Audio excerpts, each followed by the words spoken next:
Apa jadinya jika kamu dituduh melakukan suatu kejahatan tapi kamu tidak mengerti apa hak-hak kamu sebagai tersangka? Atau bagaimana jika kamu jadi korban tetapi kamu tidak mempunyai bukti-bukti yang cukup? Halo teman-teman semua, perkenalkan saya Patricia Jenhans dengan NIM 205230203. Saya merupakan mahasiswi Fakultas Hukum Universitas Tarumanegara. Dalam video ini, saya akan membahas mengenai alat bukti dan hak tersangka serta korban. Dalam bahasa Belanda, hukum acara pidana diartikan sebagai strafvordering. Dalam bahasa Inggris disebut criminal procedure law. Dalam bahasa Prancis, Code d'instruction criminal. Dan di Amerika Serikat dikenal sebagai criminal procedure rules. Menurut Van Bemmelen, hukum acara pidana adalah ilmu yang mempelajari peraturan-peraturan yang telah ditetapkan oleh suatu negara untuk menangani dugaan terjadinya pelanggaran pidana. Selanjutnya kita akan membahas mengenai tujuan dari hukum acara pidana, yaitu menemukan kebenaran material, memberikan keputusan oleh hakim yang adil dan berdasarkan alat bukti, serta menjalankan keputusan tersebut melalui eksekusi oleh jaksa. Lalu kita masuk ke ilmu pembantu hukum acara pidana. Yang pertama yaitu ada logika, yakni berpikir secara benar dan sistematis. Lalu psikologis yang berkaitan dengan psikologi, yakni mempelajari mental, perilaku Indonesia baik secara individu maupun secara kelompok dan sesuai dengan metode ilmiah.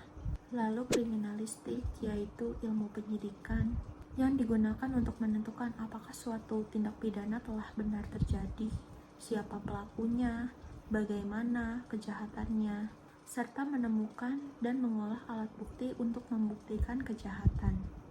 Lalu psikiatri yang merupakan cabang ilmu kedokteran yang fokus pada pencegahan, diagnos, dan pengobatan terkait gangguan mental, perilaku, dan emosional.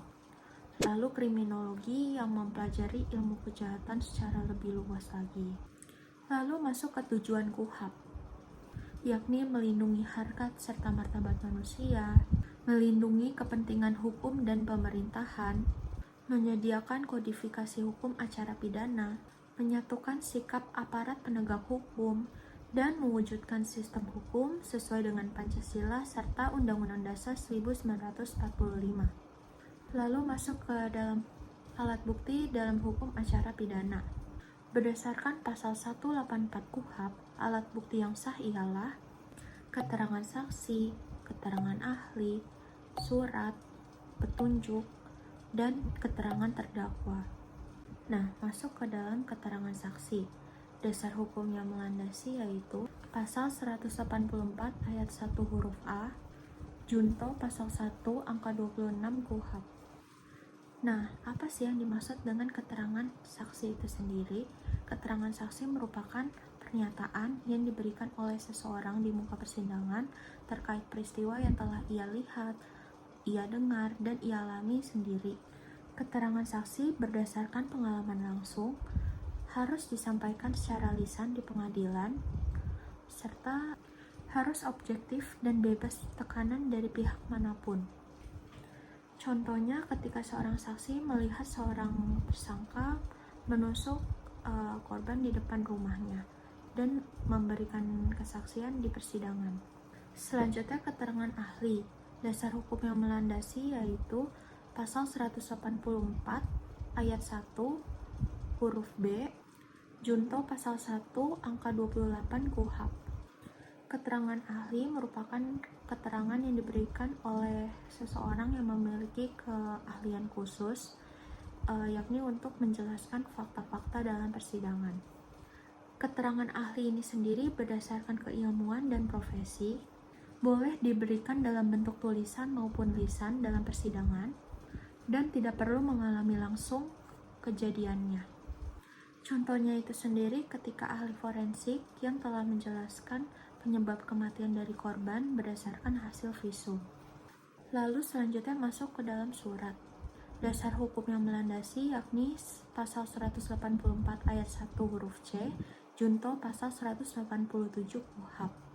Surat merupakan dokumen yang telah dibuat secara resmi dalam perundang-undangan dan dapat digunakan sebagai alat bukti dalam perkara pidana.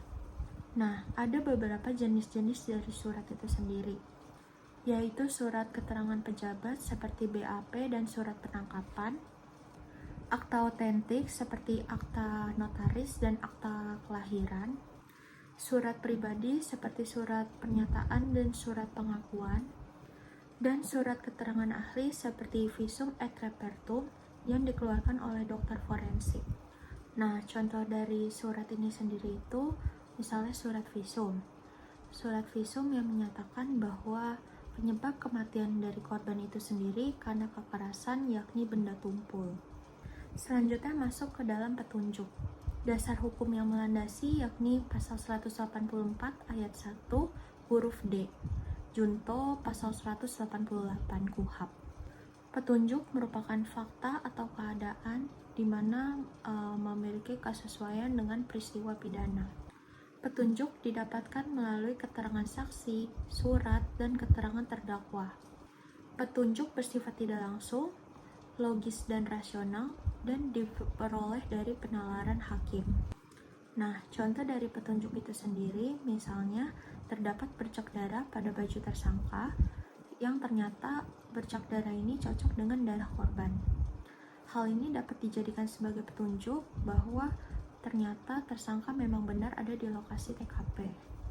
Lalu selanjutnya masuk ke keterangan terdakwa. Dasar hukum yang melandasi yakni pasal 184 ayat 1 huruf E, junto pasal 189 KUHP. Nah, apa sih keterangan terdakwa itu? Keterangan terdakwa merupakan pernyataan yang disampaikan oleh terdakwa di sidang pengadilan mengenai kejadian atau perbuatan yang telah ia lakukan sendiri. Keterangan terdakwa ini harus diberikan secara bebas dan tanpa paksaan dari pihak manapun dan dapat dijadikan sebagai alat bukti jika didukung dengan alat bukti lainnya. Dalam arti tidak bisa berdiri sendiri. Contohnya ketika terdakwa mengakui bahwa telah memukul korban, namun hal ini tuh harus dibuktikan juga dengan bukti visum dari dokter forensik.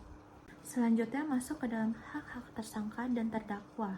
Hak-hak ini telah diatur dalam pasal 50-68 KUHP, yakni hak atas pemeriksaan cepat, hak mengetahui dakwaan, hak pembelaan, hak mendapatkan bantuan hukum, hak komunikasi dengan keluarga dan dokter, dan hak untuk dikunjungi oleh rohaniawan dan penasehat hukum.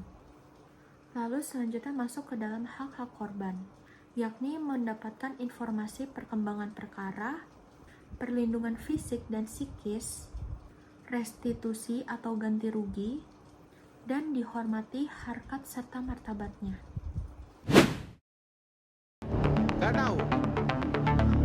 4 Oktober 2023, perempuan berusia 27 tahun ditemukan tewas mengenaskan di basement klub malam yang berada di Surabaya, Jawa Timur. Sebuah video amatir memperlihatkan Dini sudah tergeletak. Bahkan rekaman Dini yang digotong ke kursi roda hingga dimasukkan ke mobil juga tertangkap kamera.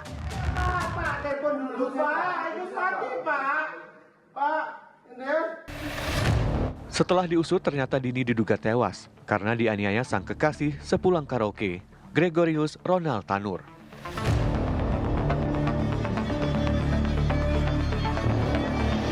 Ronald Tanur langsung diringkus Polrestabes Surabaya untuk mempertanggungjawabkan perbuatannya.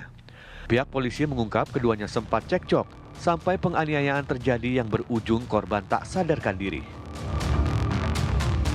Bahkan saat rekonstruksi dengan 60 adegan digelar, Ronald disebut menampar dan melindas korban di parkiran. Tim dokter forensik menyatakan bahwa korban mengalami pendarahan organ dalam dan patah tulang hingga memar. Kemudian pada perut kiri bawah, pada lutut kanan, pada tungkai kaki bagian atas atau paha, kemudian pada punggung kanan. Kemudian ditemukan juga luka lecet pada anggota gerak atas. Jerat pidana untuk Ronald berupa sangkaan pasal pembunuhan pada kasus ini ternyata diabaikan oleh majelis hakim. Hakim ketua memutus anak mantan anggota DPR RI itu tak terbukti dan malah mau menolong Dini saat kejadian berlangsung. Tim TV One mengabarkan.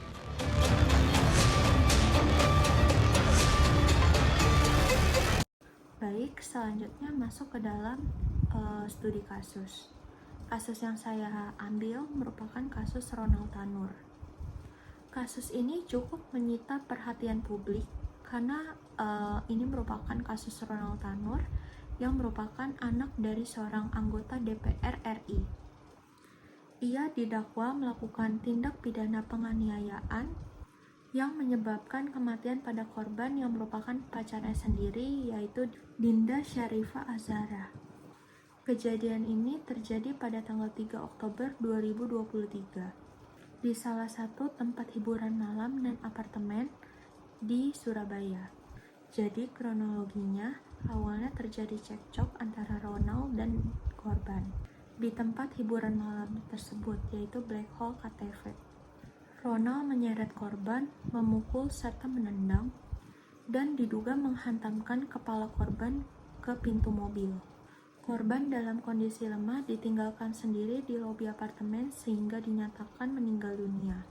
Alat bukti yang diajukan dalam kasus ini mengacu pada pasal 184 KUHP, yakni menggunakan keterangan saksi, rekan korban dan pegawai KTV, melihat sendiri pertengkaran serta penganiayaan yang dilakukan oleh Ronald. Lalu satpam apartemen melihat korban diseret dan ditinggalkan. Lalu kasus ini juga menggunakan keterangan ahli, yakni menggunakan hasil visum et repertum oleh dokter forensik yang menyatakan bahwa ada kekerasan akibat benda tumpul, dan ahli digital yang menganalisis isi dari rekaman CCTV. Lalu dalam kasus ini juga menggunakan beberapa surat, yakni visum et repertum yang menyatakan bahwa adanya luka lebam, pendarahan otak, dan luka akibat benturan benda keras. Lalu menggunakan surat laporan hasil autopsi dan surat rekaman CCTV. Lalu dalam kasus ini juga menggunakan alat bukti berupa petunjuk, yakni rekaman CCTV yang memperlihatkan kekerasan yang telah diperbuat oleh Ronald kepada korban. Lalu darah korban di lokasi dan pakaian dari tersangka dapat dijadikan sebagai alat bukti. Dan dalam kasus ini juga menggunakan keterangan terdakwa, yakni Ronald mengaku bahwa telah bertengkar hebat dengan korban, namun menyangkal adanya perbuatan kekerasan. Lalu hakim menyatakan bahwa keterangan dari Ronald itu tidak konsisten dan dibantah oleh alat bukti lain. Pasal yang didakwakan pada awalnya ialah pasal 351 ayat 3 KUHP, yakni penganiayaan berat yang menyebabkan kematian dengan ancaman hukuman 7 tahun.